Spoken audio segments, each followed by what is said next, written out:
July 2, 1881, Baltimore and Potomac Depot, Washington, D.C.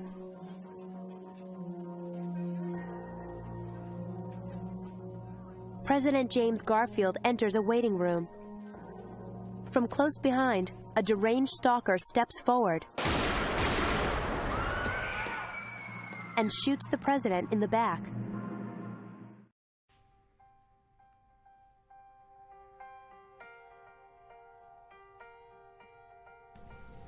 James A. Garfield was the 20th President of the United States.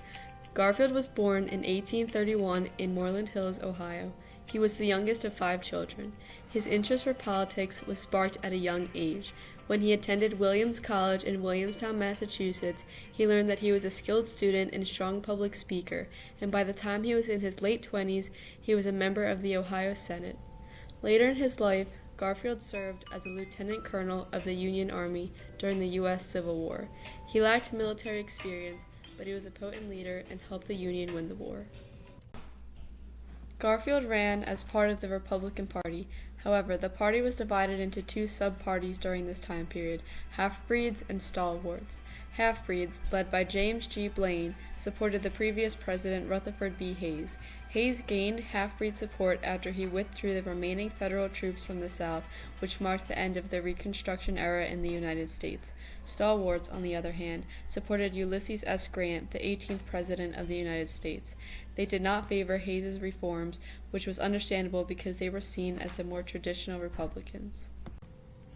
Garfield supported the half-breeds and agreed to run as president with Chester A. Arthur as his vice president. Part of his campaign included supporting civil service reform. The split between the Republican Party caused a nominee to only have to earn 36 ballots to become the Republican candidate for the presidential election.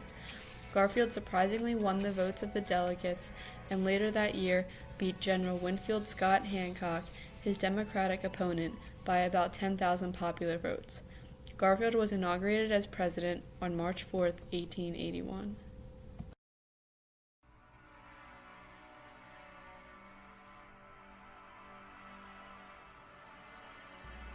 During the short time that Garfield was president, he constructed his cabinet, which caused a lot of tension because of the split of the Republican Party. Garfield appointed mainly half-breeds to significant posts of his cabinet, which angered many stalwarts, such as Charles Guiteau.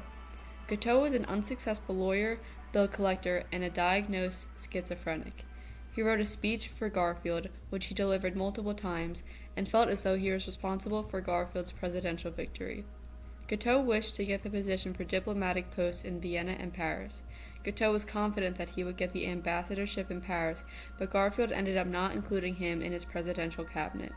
This decision greatly offended Guiteau. Because he was denied the position, his anger, along with his mental disorder, caused him to assassinate President Garfield.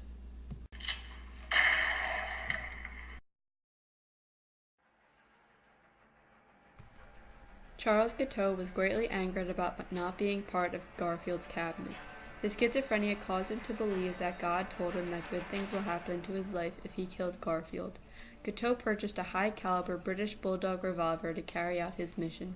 Guiteau was able to easily stalk and follow Garfield to the Baltimore and Potomac Railroad Station in Washington, D.C. due to low security. Garfield was on his way to perform a commencement address at his alma mater, Williams College. Unfortunately, he was never able to deliver the speech after Guiteau shot him twice, once in the arm and once in his back. The bullets didn't kill Garfield right away. Instead, he stayed fully conscious and felt the immense pain in his back and abdomen. Guiteau openly admitted that he assassinated the president with the words, "I did it. I will go to jail for it. I am a stalwart and Arthur is president." Guiteau was convicted of murder and was sentenced to execution on June 30, 1882. Garfield's death prompted the Civil Service Reform Act in 1883, which eliminated the spoils system. President Arthur supported the bipartisan effort to pass the act. The spoils system was a practice of giving out governmental jobs to those who supported or were loyal to whoever was in power at the time. Due to unsterile medical equipment used by doctors, infections in Garfield's body spread and caused his death on September 19, 1881. During the populist movement, people united to reach a common objective, which is similar to what happened after Garfield's death when everyone came together to take on Guiteau. Garfield's assassination changed American history and will forever be remembered as a major part of the populist movement.